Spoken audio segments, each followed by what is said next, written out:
wonderful bridges. Okay, show you what else to go now. Where are we off to this morning? We're off to the home of Joe Huth. Joe is a big Knight Rider fan and a Knight Rider historian, which means that he collects props from the show.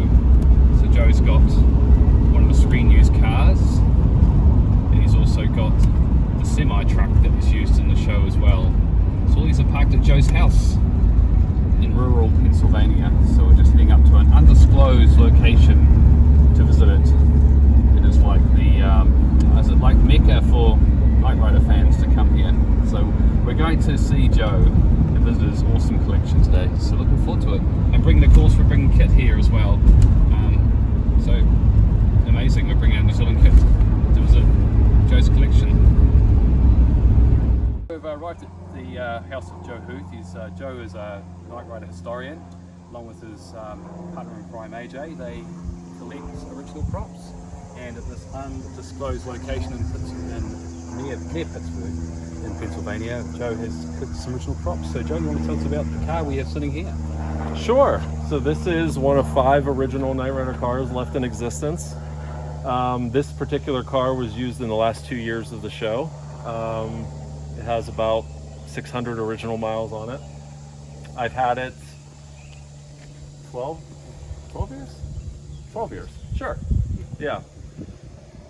But all of the cars on the show were heavily used and abused, so this one's no different. So even though it only has 600 original miles, it's got quite a few dents and lots of body filler and rivets. But after the show ended, the studio crushed most of the original cars, but they took this one and they put it on their theme park at Universal Studios Hollywood, and thousands of people then sat in the car.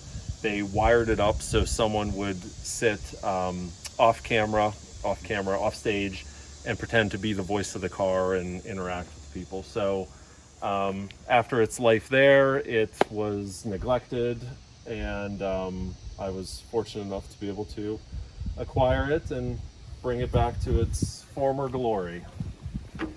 There's one other connection with this car with being down under as well. This car went to Australia too, didn't it? Oh yeah, I left that part out. So this car went to Brisbane, Australia in 1988 for the World Expo.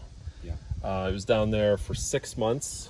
And again, lots of people sat in it. And I heard that the lines to get in this car were incredibly long at the Expo. So yeah, it's a world traveler. It's been all over the place, and now it's enjoying retirement. So for those people that don't necessarily know a lot about Knight Rider, the show used a number of cars. It wasn't just one KITT car, was it?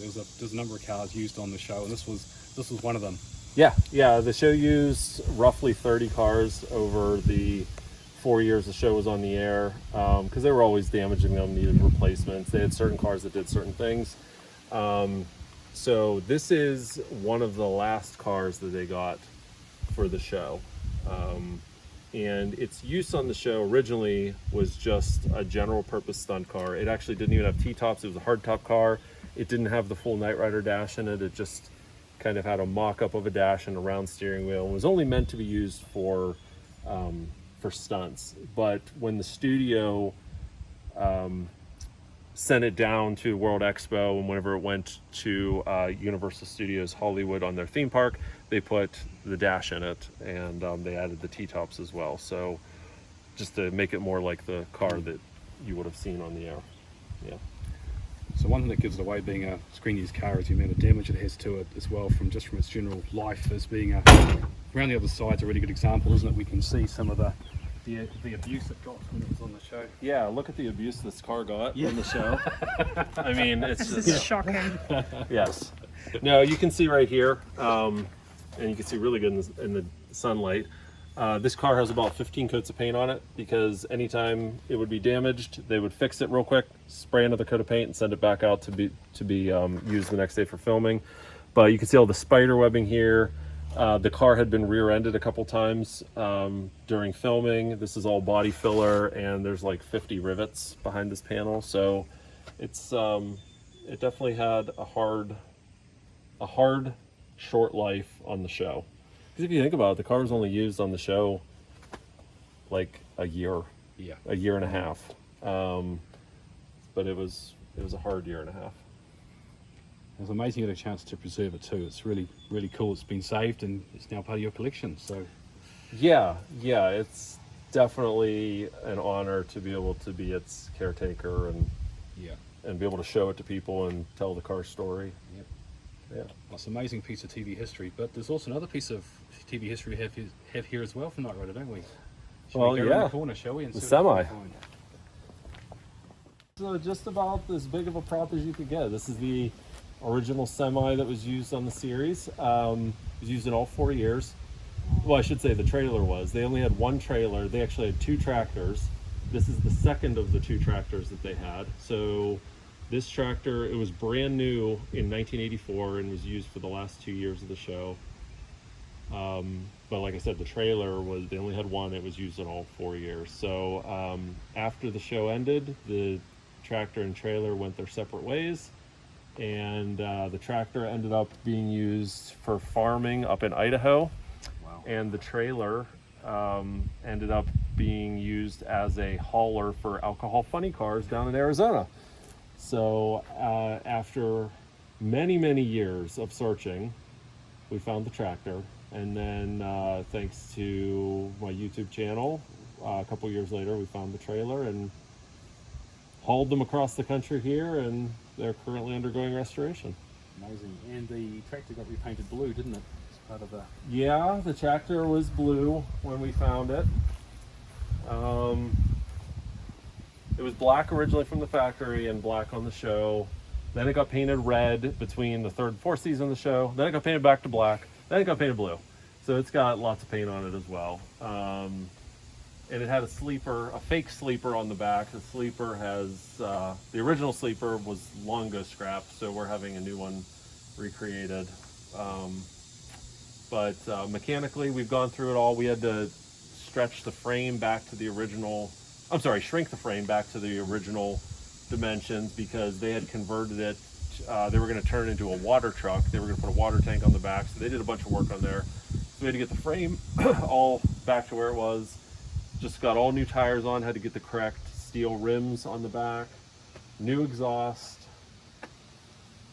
It's been an interesting project, but we are nearing the end. We're getting a fuel pump rebuilt, got to finish a few things on the interior. Once the sleeper's back, get it painted, and then the tractor's done. Then it's all on the trailer. On the trailer. Yeah. So this tractor is a GMC General 1984. Correct. Yeah. Yeah. So GMC made these from 1977 to 1987. The first tractor that they used on the show was a 1980 model, and we've yet to figure out what happened to that one. We have not found it. We have the VIN for it, we just haven't found it. But this one was a product placement truck, so it was given to the show for free by GMC to showcase it. And then when the show ended, it was just sold as a regular used truck. That's amazing. And as we talked about earlier, you must pinch yourself every day when you get up and see these sitting in your backyard. Yeah, it's kind of crazy. Getting the car is one thing, isn't it? But getting the whole semi is another just thing. wait until I can drive the car actually in the semi. In the semi, yeah. Yes, that'll be really neat. Let's go look inside the semi, shall we? Sure, yeah. The headliner needs redone, and it just kind of needs cleaned up. There's some, but other than that, the interior, we cleaned up all the door panels, cleaned up, I pulled all the gauges, got those all cleaned back up, and there were mice living in the air conditioning ducts. It was a nightmare. There were so many mice in here. The headliner was sagging from all the mouse nests, and it was bad. It was rough. And the seats original, was the passengers one you replaced, was it? Or No, it was the driver's one, which is very common because a lot of time they'll get worn out sooner. Yeah. So the passenger seat is original. The driver's one was replaced, but our friend Danny Nassif, who is a truck driver by trade, actually had an original driver's seat with the original fabric that we needed. Nice. So we put this in here. We were able to find original new old stock of the 2 fabrics that they use. So we have a roll of it, and at some point they'll get reupholstered. But That is very low on the priority list currently. Yeah. So there we have the tractor unit, and let's look at the trailer, shall we? So this is the original Knight mobile, what's it called? The mobile headquarters? Mobile Command Center. Mobile Command Center, there Yes. we Yes. The one and only. Yeah. And this is the trailer that KITT drove up into in the show. So this is the actual trailer that the car drove into.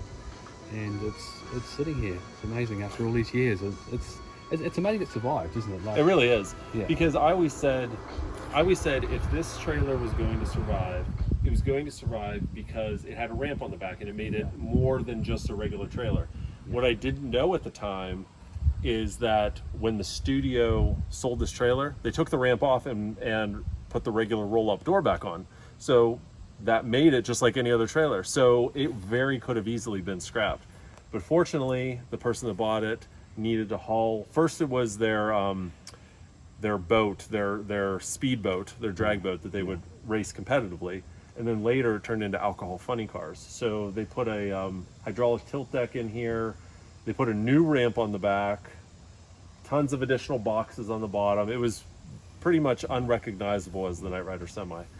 And then they used this. They hauled it all over the southwest United States for years and years until finally they had retired and this became a storage building. Right.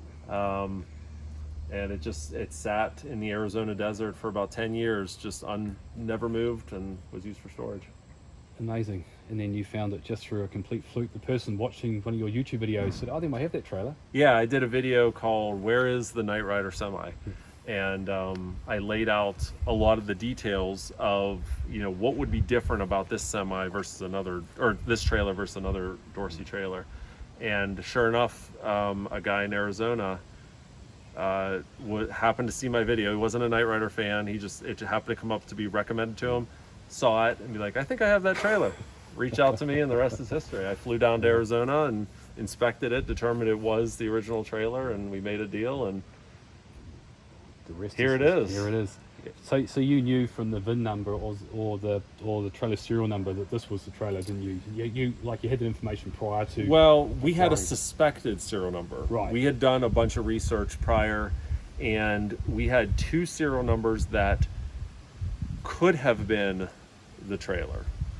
And I won't go into that whole story, but we had two that we suspected could be the trailer.